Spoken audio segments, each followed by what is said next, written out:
So today I want to talk about how marketing has changed and what you can do about it. I'm gonna skip this one, but you can probably tell I'm from Boston because my Twitter handle has Niti from Boston in it. If at any point you want to connect, just tweet at me there. All right, so here's the thing. Marketers have been bad. I was going to put some swear words into this, like you really, effed up. But you have to stop thinking that you can just talk at customers. You have to stop thinking that you are in control, because you're not. And that's what I'm here to talk about today. No one wakes up and says, I want to see an ad today. Raise your hands if you do that. I hope not, right? So why is it that marketers and all of us that have businesses, why do we wake up and say, let's make an ad today? What am I going to do today? Well, from like 1 to 3 o'clock, I'm going to make ads to attract people, and it's going to be awesome. Everyone loves ads. We don't like being marketed to as people.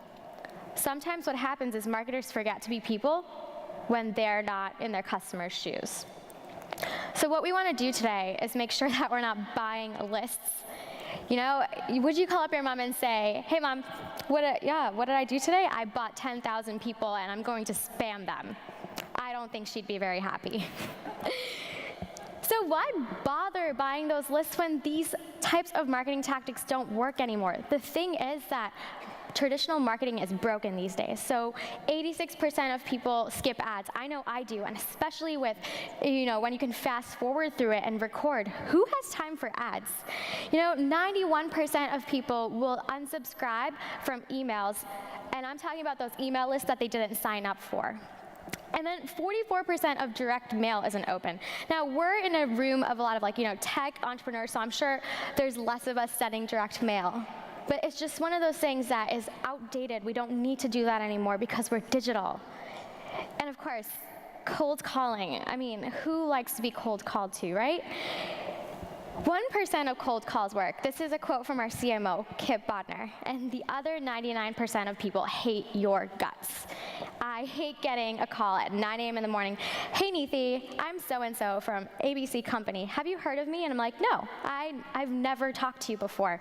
If you want to talk to me, why not engage me? Why not figure out if I've come to you first, if I've searched for you, if I've downloaded your material, because then I might be actually interested, and you might not be wasting your time.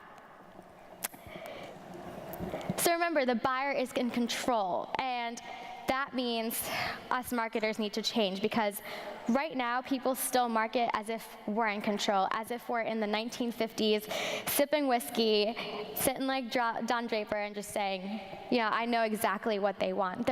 We have no control anymore, because 60% of the buyer's journey happens before someone ever calls you.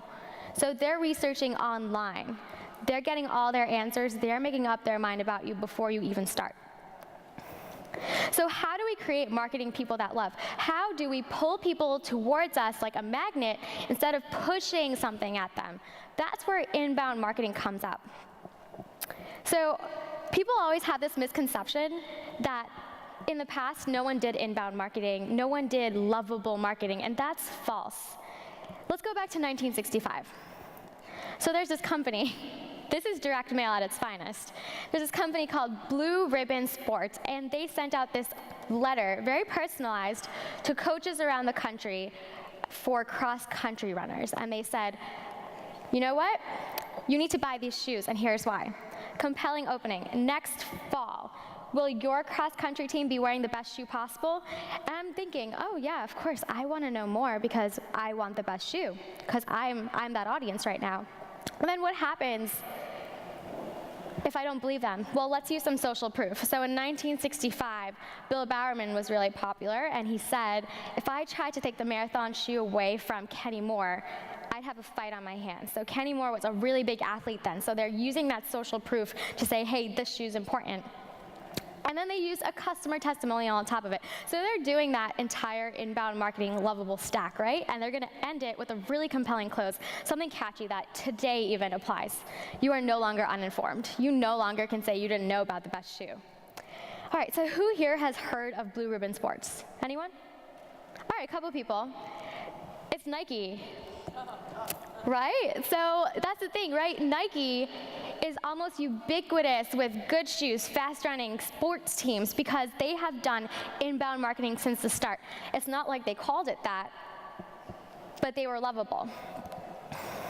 Now let's fast forward to today. We have more platforms than ever. We have more choices than ever how to be lovable, yet we seem to be regressing. Because there's a lot of platforms out there, there's lots of channels that we can say, oh, it's really easy. I don't have to worry about this. I can just buy 5,000 people and shoot them an email blast. I can just shoot out a paid advertisement without ever really testing which audience works because there's something out there. But that's not how it works, because all of you in this room are not here to just survive, you're here to grow. And for that, you need to be a disruptor or be disrupted. And one of the ways you can stay ahead is planning your marketing from the start. Getting people coming in before it's too late. Marketing shouldn't be an afterthought, not even when you're a startup. So here's some real data, because we all love data. The companies that have been the most successful in the past 6 months have all adopted inbound marketing techniques. So these are tactics and channels that are owned by your own company. So there are things like social media and blogs, using SEO, email marketing. Those are the things that you have control over.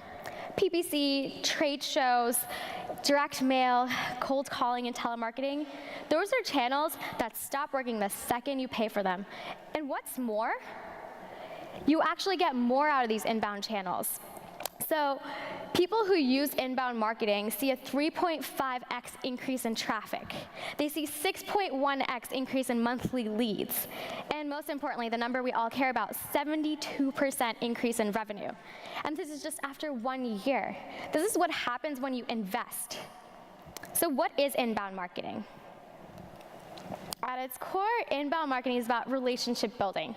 Instead of me pushing something onto you, I want to say, hey, I'm forming a one-on-one connection with you. I know you. I want to get to know you if I don't.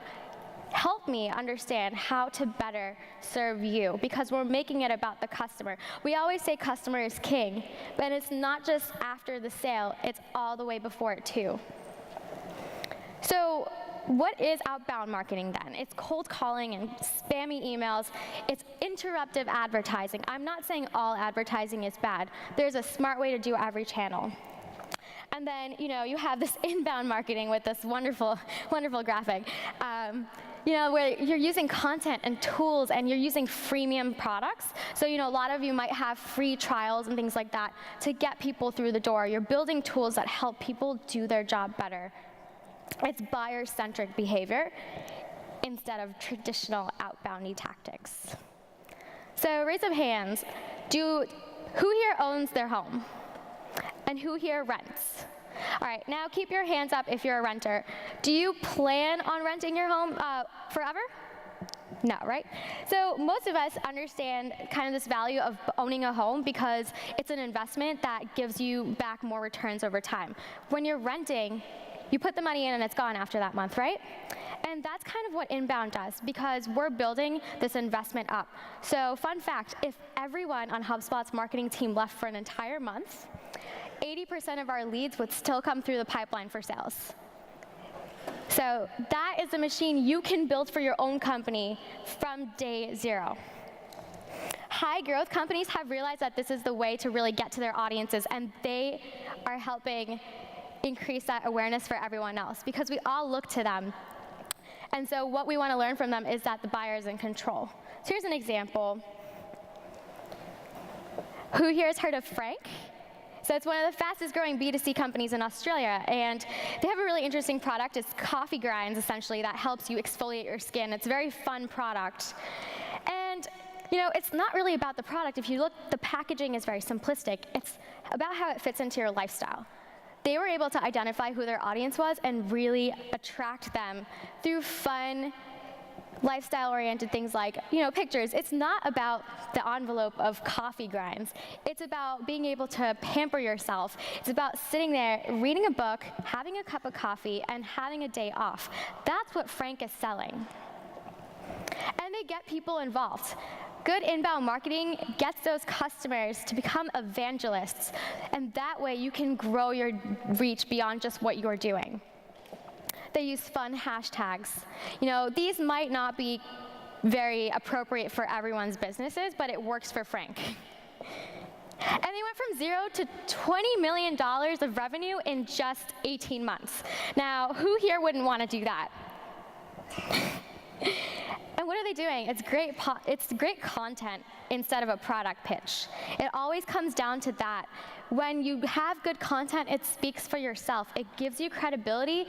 It makes you sound less like me, me, me, and more like I am trying to solve for you, my customer. So just another example. We're HubSpot, and we recently came to Sydney. And here's a problem we face. Our buyer wants to stop interrupting their audience and start connecting with them in a meaningful way. So we saw that problem, and we wanted to solve it. So we created this content that helps our ideal customer do their job. So we'll have a blog. We have long-form offers like ebooks that are gated, so we can get their email address and start nurturing them through marketing automation. And we also have tools. So fun exercise. Everyone get out their phone right now. Unlock your phone, open the web app, and go to website.greater.com. And I want you to just enter your information. I'm not asking for too much, I promise. But I just want to know, how strong is your website? Right? So you can put this in, and it's going to give you a grade. And here's what happens. When you go on the app, when you go especially on the desktop, there's a little bit more because it's mobile. This is less mobile friendly, right? Scroll up, and what you're going to see is some information about where your site could improve and where it's doing great. So in this example, performance could be better because there's 94 page requests. So they could speed that up. All of a sudden, I've given you a really important piece of information that will help you do better. And then we find out that, okay, you're doing really great at a bunch of stuff. Really good, we're mobile optimized, that's important. We're good at SEO, we have our meta tags, we have everything set up on the back end, we're getting good links. And the security is good. We have a proper SSL certificate, all those things that matter and make us look trustworthy to Google and Yahoo. That's what this is about. So we're going to help people attract their ideal customers by making sure that step one, their website's good. What I just showed you was a free tool with a CTA at the end. What should I do next? If you didn't have 100 out of 100, we don't. What can you improve on? And there's step-by-step tactics based on what your score was. And that's one way to get people in. So when you're thinking about your own products, think about, what is it? How can I diagnose a problem and give them real advice? So doing this has helped us grow pretty quickly. So we got 5 million plus site visits a month, a lot of leads, 16,000 customers all over the world, and an IPO, which was really fun too. And all we did was really focus on lovable marketing by doing content, free tools, freemium, adding context to what they're getting. And you can do this too. You can create blog posts, you can do visual marketing, you can create videos, presentations, ebooks, whatever fits your audience. You need to know how they like to get the content. Because that's what inbound is. A lot of us may have not heard of the term, but we've heard of content marketing, digital marketing. It's really being able to combine those two in a way that turns you into a magnet that's pulling people in instead of polarizing them. So the first step is attracting visitors. That's the first part of your funnel. And this is where things like SEO and writing blog content really comes in handy. So it's anything that's going to improve traffic and your brand. So the first question you need to ask yourself is, who are you creating content to? This is where your buyer persona comes in handy, because how can you be successful if you don't know who your ideal customer is? Do some research, base all of your marketing around this. At HubSpot, we even base sales teams around different personas. That's how aligned you need to be. And then once you figure out who it is, how do you figure out what exactly to write? What exactly am I creating? So you need to hit one of 3 types of content. You need to inspire people. So you can hit on their aspirations and goals. What is it that my end user is trying to achieve? For Frank, they're trying to get some relaxation. They're trying to have a weekend where they're just, having fun. They're not worrying about work. That's what we're going to inspire them with. Or maybe you could go for empathy. You realize they have this problem. We realize a lot of our marketers, they don't have much time to do everything they want. So we're going to empathize with that. We're going to make a tool. We're going to make something that helps them. Or utility. Right? A lot of people aren't able to create personas quickly and effectively. So let's build a tool that lets them do it easily. Yeah, you could just, pull open a spreadsheet and do it yourself, but if there's a free tool that's snazzy looking, you're going to get a lot more people in the door. And if you don't know where to start with a blog. Companies who blog are 13 times more likely to see positive ROI. So it's a quick, easy way because you're building long-term traffic and you're also creating content that you can start driving people to right away with social media and email and your other tools. So it's a win-win. So when someone starts searching in Google and they're going to go through this entire process, they're going to find you. If you do a good job of your keyword research and you get the right content in there, you're going to be able to attract them and they're going to go to your blog. So what happens when you think you're too niche to blog? Well, there is no such thing. We have horse dentists who've been really successful using HubSpot. There's actually really a niche for everyone because 16 to 20% of all online searches have never been entered before. So long strings are your best friend. Really try to diversify that. Now, one of our customers said it best that the ultimate strategy to good marketing and to revenue and to basically, it's like the key of life basically, right, is listening. And listen he did. So Marcus Sheridan has a pool business. He's had it for over 2 decades. And he realized that the same old billboards and TV ads, nothing was working anymore. And so he decided to try this little thing called inbound that had just been invented. Officially, it was coined by HubSpot. And he said, hey guys, help me. What am I doing wrong? And the answer was, you're not listening. So he listened to what prospective customers wanted to find out about pools. He listened to their challenges and their goals and their dreams, and what he was able to do is create content and a conversion path. And one blog post resulted in $1.2 million in revenue. That's what content can do for you. That's something that no outbound channel can do. Not when that cost is free. It's just sitting down for 2 hours and writing that, and that's what you get in return. But remember, traffic and no conversion means no business, so it doesn't end just at the top of the funnel. You really need to move it all the way down. Leads and customers are what puts food on the table. That's what keeps all of you alive day after day, right? So if you're going to do a big content push, if you're going to do a campaign, make sure that you've optimized those conversion paths ahead of time so that you're not going there, oh crap, right? Because you just lost a really good opportunity.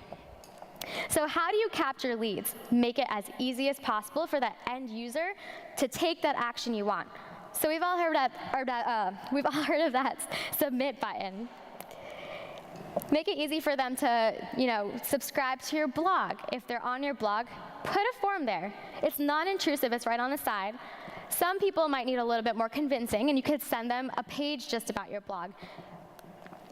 If they're leaving your site, let's not be completely, outboundy and just be like, stop, stop, stop. Have we ever had those pop-ups that just don't let us X out? There is a good way to do an exit pop-up. For example, here's an example from OK Dork, and it says, I like you. Why don't you stick around? And that might convince me because they've done such a good job of being friendly.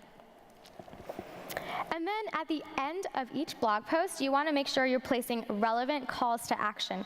What's the next step they're taking after reading your blog post? How are you going to make them stay in your system, right? So you're going to actually have to provide them extra value. So those people that are ready to take that next step and learn more than just what's in a little blog post, they're going to be the ones that click on your ebook or your podcast, whatever it may be.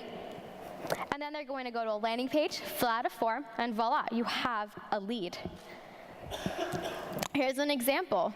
You'll notice a couple elements about this landing page. We have taken out navigation, we've made it really simple, and it's because ultimately all we want them to do is just click download because they see the value. And we're going to make it really easy by removing all distractions. Now, once you've converted people, it's not over. It's never over, right? So you need to make sure that you have sales enablement in place. Not all of us have sales teams. Some of us might be wearing every single hat, marketer, developer, et cetera. But you still need to worry about the bottom of your funnel, whoever you are, right? People are coming in the funnel. What are you going to do with them? So you need to do some marketing activities that close business. To make this easier, use marketing automation. Figure out what triggers are important for your business. So an easy one is if someone views your pricing page. You can trigger marketing automation to send out to them, either from yourself, maybe from someone in marketing. It depends what the scenario is. One thing you will find is that sending an email from someone that has higher power, so like a CMO, for example, will get better click-through rates. Something to keep in mind. All right, so we've talked a lot about the funnel, and now I want to talk a little bit about connectivity. How many of you waste hours and hours cobbling together multiple pieces of software trying to get one thing done? So this is an example of a spreadsheet that my coworker used at her last company, and it's how she kept track of all her data. It's really important to invest either in free data systems or paid ones. Just make sure that you're connecting all your databases.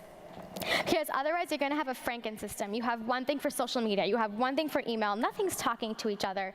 And you're going to waste time and actually waste money trying to catch people through those cracks.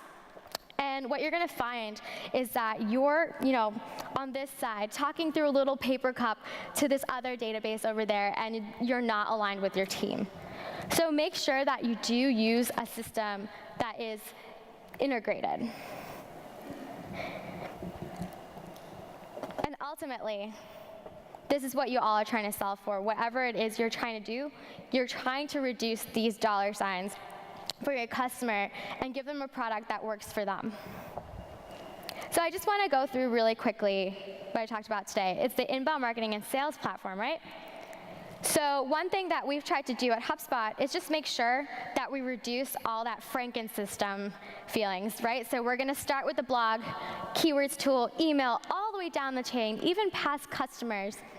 We're going to keep them delighted with a CRM. We do everything in one go. So when you're looking for a niche, figure out what is that problem. It's not like every single solution we have doesn't go up against point solutions, but we have found something that is unique in the market. And how do we do that? By listening. And that's what I urge all of you to do today, is listen to your customers, listen to your prospects, and listen to the people who didn't buy your product. Because they're the ones that are going to be able to give you the best advice and help you get people in the future that are just like them. I want to leave you with this quote from our CEO. To grow your business, you must match the way you market your products with the way your prospects learn and shop for your products. So if all of my prospects are online, if they're on Facebook, why am I going to put up radio ads, right? So you just really want to make sure that you're getting to them where they want to hear from you. And just a really quick note before I head off. HubSpot has just recently introduced a program for startups such as yourselves where we basically give you a marketing scholarship. So you can take our tool for almost no money. And what we just really want you to do is start marketing right away, because you shouldn't be held back by the cost of software to get your marketing started from scratch. And that's going to help you invest now so that you're building up your funnel as you build up your company. It's not an afterthought. All right, thanks, everyone.